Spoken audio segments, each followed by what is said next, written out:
Ah oui, c'est important.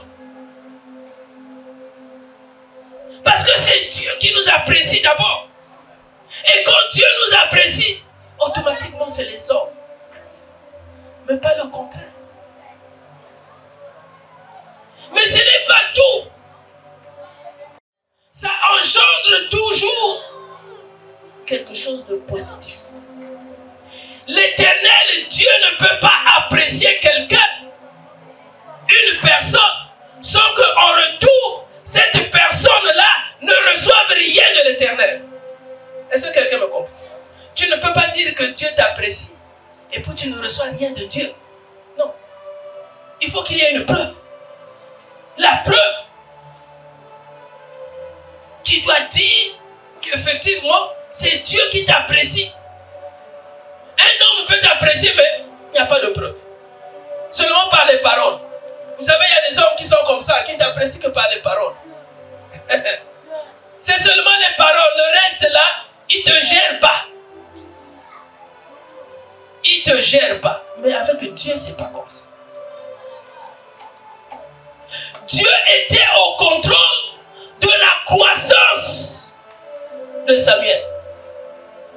C'est pour ça qu'il avait été décidé que le prêtre Élie puisse s'occuper de la croissance de cet enfant-là. Dans la vie chrétienne, l'encadrement spirituel est très important. Est-ce que quelqu'un me comprend? Tu ne peux pas naître, venir au monde, même si tu es enfant d'un pasteur, et te dire, bon, c'est fini, moi je suis là. Si tu n'es pas suivi, tu n'es pas encadré sur le plan spirituel, Dieu ne peut pas t'apprécier. Parce que Dieu, pour t'apprécier, Dieu, pour te contrôler, il est obligé de passer par un homme ou par une femme. C'est pour ça que dans nos premières églises, à l'église catholique, vous avez ce qu'on appelle les parrains. Vous avez ce qu'on appelle les marraines. C'est ça, non? Les gens voient seulement les noms, mais ils ne comprennent pas la quintessence ou la signification réelle de ces noms-là.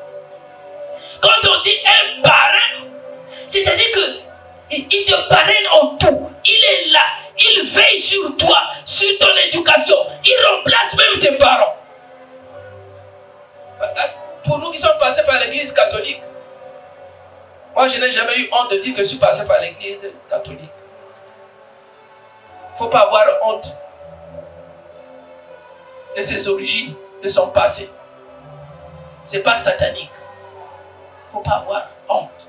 Même si tu as été magicien, il ne faut pas avoir honte de les déclarer. Même si tu as été koulouna, il ne faut pas avoir honte de les déclarer. Nous sommes passés par l'église catholique. Moi, j'ai fait le catéchisme. J'ai été enfant de cœur, servant. Et pendant que je grandissais, il y avait même le désir, la volonté de parents de faire de moi un prêtre. Je n'en ai pas honte. J'avais eu tous les sacrements sauf le mariage. Communion, confirmation, scapulaire. C'est comme ça qu'on appelle ça, non, Rebecca? Voilà, Rebecca, on est là. Nous, on est passé par là. C'est pas mauvais. Si toi aussi, tu es passé par là, tu es une sœur, tu étais sur le point d'aller dans un couvent, il ne faut pas avoir honte de le déclarer. Donc les parrains, c'est ça. Chez eux, quand on dit tu as un parrain, ou tu as une marraine, tu vas voir que la marraine là, va commencer à faire même plus que tes propres parents. Parce qu'elle a compris, elle comprend. C'est-à-dire qu'elle veille sur ton éducation. Elle veille sur tout. Elle veut se rendre compte que tout marche chez toi. Même quand les parents n'ont rien fait, elle est là pour faire. Donc Élie avec H, lui il était là pour ça. Il veillait sur le jeune Samuel. Et il pouvait même dormir avec le jeune Samuel. Est-ce que quelqu'un me comprend? Dormir avec un serviteur de Dieu, tu dors seulement, tu dors. Non. C'est-à-dire que c'est lui qui te conduit dans la présence de Dieu. Comme il était apprécié par Dieu, par l'Éternel. C'est pas moi qui le dis.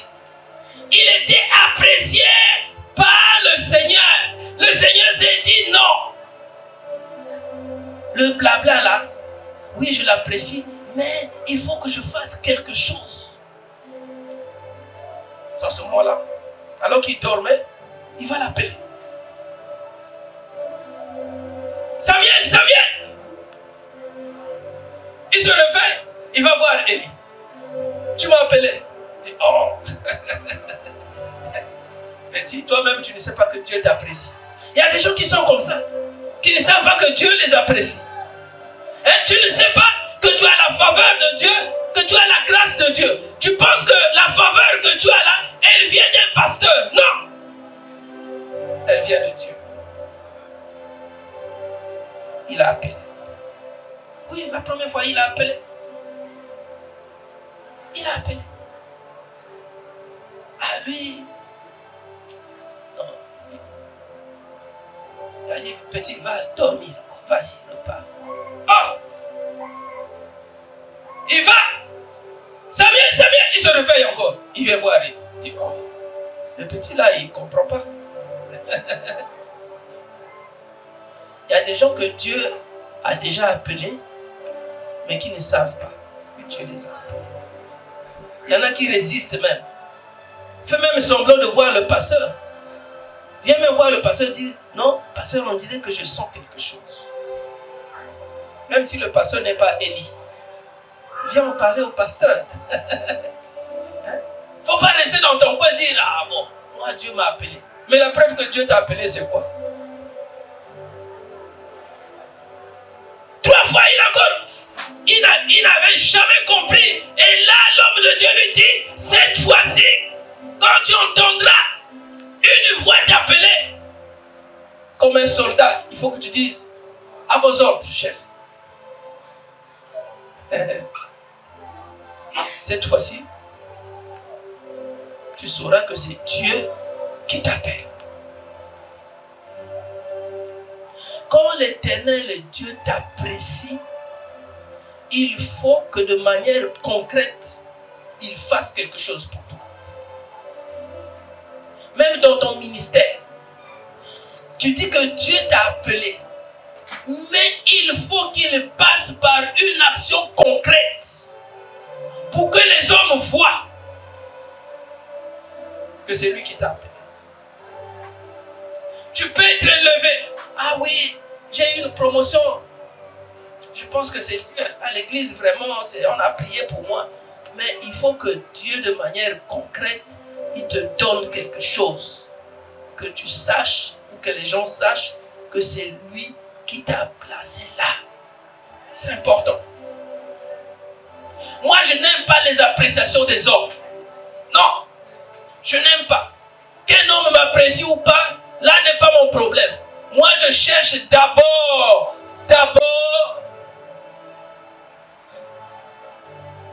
l'ainsi dit l'Éternel. Si Dieu a dit que celui-ci, c'est mon fils bien-aimé, comme il a dit à Jésus, en qui j'ai mis toute mon affection.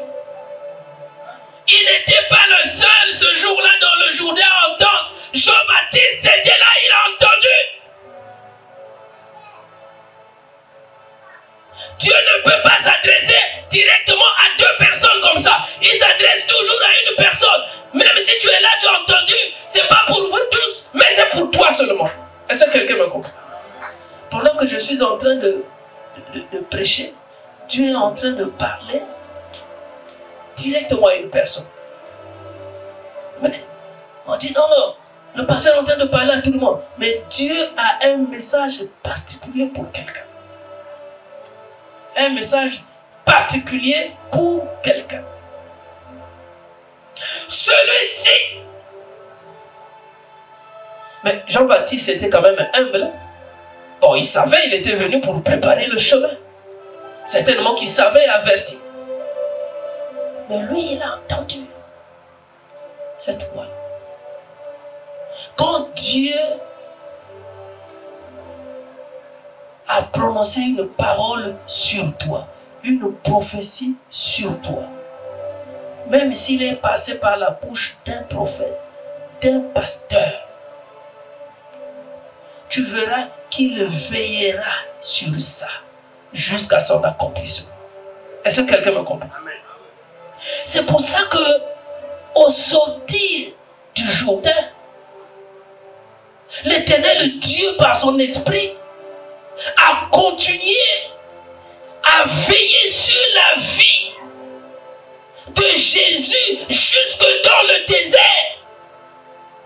Parce que c'est lui-même, par son esprit, qui l'a transporté jusque dans le désert. Bon, la Bible ne le dit pas. C'est moi qui pense comme ça. Il ne faut pas dire, ah, pasteur, c'est dit où dans la Bible? Après l'avoir déposé dans le désert, on peut dire, bon, petit, je te laisse seul, ok? Mais, je suis au contrôle de tout. C'est moi qui le dis. Hein? C'est moi qui le dis. Parce que, transporté par l'Esprit de Dieu dans le désert, Jésus pouvait paniquer. Il pouvait paniquer. D'ailleurs, est-ce qu'il savait que c'est l'Esprit de Dieu qui le transportait dans le désert? Il était 100% homme et 100% Dieu. Dans son esprit humain, il pouvait dire non, je ne veux pas. C'est dur pour moi. Qu'est-ce que je dois faire? L'Esprit de Dieu l'a transporté, il est allé le déposer dans le désert. Si toi, je te prenais là, je te déposais quelque part, sans argent, sans rien, même si tu sais que c'est moi qui t'ai déposé là, tu vas me dire, ah, mais papa, comment je vais faire pour rentrer? Toi-même, tu n'as rien. Ou je vais rester là pendant combien de jours? Comment je vais faire? Tu veux te déplacer? Oh, papa, je n'ai pas le transport. Mais si c'est l'Esprit de Dieu qui te demande d'aller là-bas, tu vas demander le transport au pasteur. Jésus n'a pas demandé le transport à son Père. Il a été transporté dans le désert. Il est resté là-bas. Mais je pense, ma foi me dit que Jésus savait qu'il n'était pas seul. Amen. Il n'était pas seul. Parce que depuis qu'il avait entendu cette voix-là, venant du ciel, alors qu'il sortait de son baptême, cette voix lui dit, celui-ci est mon fils bien-aimé en qui j'ai mis toute mon affection. J'imagine que cette parole-là résonnait dans le cœur de Jésus alors qu'il était encore dans le désert. Mais si je suis le fils bien-aimé en qui le Père a mis toute son affection, qu'est-ce qui peut m'arriver dans le désert ici? Rien. Rien. Donc Dieu est au contrôle. Quand Dieu t'apprécie, bien-aimé, les hommes, ce n'est qu'une simple formalité. Recherchons l'assentiment de Dieu avant l'assentiment des hommes. Est-ce que quelqu'un me comprend? Même dans nos choix, à chaque fois que nous faisons nos choix, nous devons nous dire, Seigneur, que penses-tu de mon choix? Que penses-tu? Si te dis c'est bon, même s'il y a des hommes qui disent c'est pas bon, pour toi le plus important d'abord c'est Dieu. Si les hommes ne sont pas convaincus, tu demandes à Dieu de convaincre les hommes. Est-ce que quelqu'un me comprend? La Bible dit que tout est possible à celui qui croit. Oui. Toi, quand tu as cru, Dieu passera certainement par toi ou par d'autres personnes pour convaincre les autres hommes. Est-ce que quelqu'un me comprend? C'est pour ça que conduire l'église pour les serviteurs de Dieu, pour les pasteurs, pour tous les pasteurs, jusqu'aux pasteurs stagiaires, ce n'est pas facile. Si tu n'as pas l'assentiment de Dieu, tu ne peux pas aller loin. Tu ne peux pas aller loin. Même rassembler 10 personnes, c'est difficile. Il faut d'abord avoir l'approbation de Dieu. L'approbation de Dieu. Recherchons d'abord l'approbation de Dieu dans tout ce que nous faisons. Dans tout ce que nous faisons. Le reste, ça viendra après. Le reste, ça viendra après. beaucoup de gens sont venus au ministère, où beaucoup de gens occupent des positions, tout simplement parce qu'ils se sont appuyés sur des hommes, sur les relations.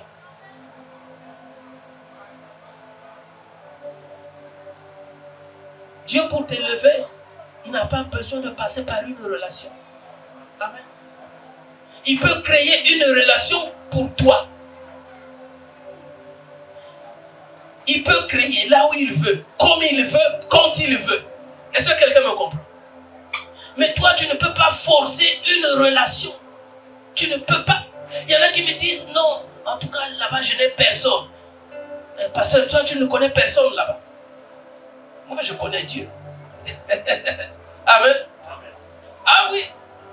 Moi, c'est Dieu. Même quand je n'ai personne, je regarde au Seigneur. Même quand je n'ai personne, je regarde au Seigneur. Je peux réussir n'importe où, même là où je n'ai personne. Ce n'est pas un problème de famille. Tu peux appartenir à une famille qui n'est pas connue. Pas du tout. Mais il ne faut pas que tu te limites. Il ne faut pas que tu dises non, parce que je ne suis pas connu, parce que ma famille n'est pas connue, donc je ne peux même pas avancer. La croissance n'a rien à voir avec les relations. Est-ce que quelqu'un me comprend? La croissance commence d'abord par Dieu. Il faut que Dieu t'apprécie d'abord. Dieu, pour t'apprécier, il ne regarde ni à ta tribu, ni à ta région, ni à quoi que ce soit. Non, Dieu ne regarde pas à ça. Il ne regarde pas ce que considèrent les hommes, il regarde au cœur. Est-ce que quelqu'un me comprend? Il regarde au cœur. Quand il a choisi David, il n'a pas vu la taille de David. Alors qu'il avait des aînés, des grands frères qui étaient plus grands, qui étaient costauds. Parce que quand Dieu t'apprécie, même si tu es loin, même si tu es dans une forêt, même si tu es dans un village, quand il t'apprécie, il viendra te chercher là où tu es. Il va te localiser pour te faire arriver jusque là où il veut que tu arrives. Est-ce que quelqu'un m'a compris? Ah oui. Dieu veille sur chacun de nous. Je voulais dire à quelqu'un ce matin, parce qu'il y a une voix qui est en train d'insister. Ce n'est pas un problème de relation. Ce n'est pas un problème de famille. Non. Il faut refuser ça. Il faut refuser. Il ne faut pas dire non, ne réussissent que ceux qui ont des parents, ne réussissent que ceux qui sont de telle tribu, de telle région. C'est faux. Moi, dans le cas de ce que je fais, je réussis. Amen. Parce que je mets Dieu devant. Je mets Dieu devant. Je n'ai besoin de personne devant pour réussir.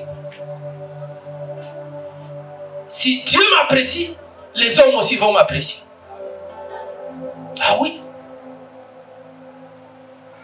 Quant au jeune Samuel, il grandissait. Il était en train de croître. Et le Seigneur l'apprécie. Autant que les hommes. En réalité, quand Dieu t'apprécie, les hommes aussi t'apprécient. Mais quand parfois il n'y a que les hommes qui t'apprécient, Dieu ne t'apprécie pas. C'est là où c'est pas bon. Parce que tous les hommes ne t'apprécieront jamais. Est-ce que quelqu'un me comprend? Tous les hommes ne t'apprécieront jamais de la même manière. Même dans ta propre famille, tous ne t'apprécieront jamais. Tous. Même à l'église, tous ne t'apprécieront jamais. Je n'ai pas besoin à l'église que tout le monde m'apprécie. Non, je n'ai pas besoin de ça. Ça veut dire qu'il y en a qui peuvent même injurier, il y en a qui peuvent même dégrader. Ce n'est pas mon problème. Le plus important pour moi, c'est que le Seigneur puisse m'apprécier. C'est que le Seigneur me considère. Le plus important pour moi, c'est ça. Si le Seigneur me considère, il touchera les cœurs de certains aussi qui vont me considérer. Même s'il y en a d'autres qui ne vont pas me considérer. Mais je sais, tant que j'ai l'approbation de Dieu, il fera de telle sorte que dans la foule, il prenne aussi certains avec lui pour qu'ils puissent m'apprécier. Est-ce que tu m'as compris? Est-ce que tu m'as compris? Nous allons nous lever.